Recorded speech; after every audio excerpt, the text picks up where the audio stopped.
Hello বন্ধুরা, সবাই কেমন আছেন? সবাই ভালো আছেন। সো আমরা তো সবাই ফেসবুক ইউজ করি, তাই না? ফেসবুকে এমন কতগুলো গুরুত্বপূর্ণ সেটিংস আছে যেগুলো আসলে আমরা অনেকেই জানি না। আজকে আমি এমন 3টি সেটিংস আপনাদেরকে দেখাবো, যে 3টি সেটিংস দেখলে আপনারা অবশ্যই উপকারিত হবেন।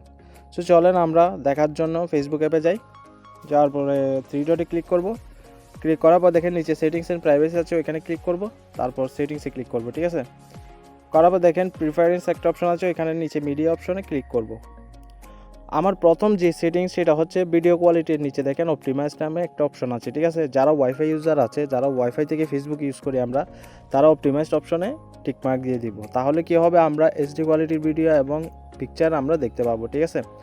আর সেকেন্ড যে অপশনটা আছে, সেকেন্ড যে সেটিংসটা আমি আপনাদেরকে দেখাবো, সেটা হলো যারা মোবাইল ডাটা দিয়ে ফেসবুক ইউজ করে তারা এই যে ডাটা সেভার যে অপশনটা আছে এখানে আমরা টিকমার্ক দিয়ে দিব, ঠিক আছে? তাহলে হবে কি, আমাদের আর 40% ডাটা সেভ হবে, ঠিক আছে? সো আমরা যারা মোবাইল ডাটা দিয়ে ফেসবুক ইউজ করি তারা অবশ্যই এই অপশনটা দিয়ে দিব, ঠিক আছে? এই অপশনে আমরা টিকমার্ক দিয়ে দিব। আর 3 নাম্বার মোস্ট ইম্পর্টেন্ট যেটা সেটিং, সেটা হলো যেখানে এখানে অটো প্লে কি, আমরা যখন ফেসবুকে ঢুকি, ঠিক আছে, ঢুকার পর টাইম লাইনে যখন আমরা স্ক্রল করি, তখন কোনো ভিডিও যদি আমাদের চোখের সামনে আসে আমাদের, ঠিক আছে, আসার সাথে সাথে এটা অটো প্লে হয়ে যায়, ঠিক আছে? আমরা না চাওয়া সত্ত্বেও এটা অটো প্লে হয়ে যায়। সো এর কারণে কি, আমি একটা ভিডিও দেখতে চাই না, তারপরেও এটা অটো প্লে হয়ে যাচ্ছে, আমার ডাটা নষ্ট হচ্ছে অযথা।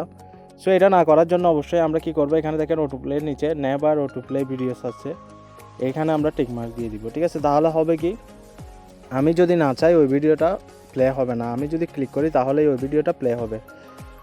সো দেখালাম 3টা অপশন, 3টা সেটিংস আপনাদেরকে দেখালাম। আশা করি উপকারিত হবেন এই 3টা সেটিংস দেখলে। সো ধন্যবাদ সবাইকে, ভালো থাকবেন।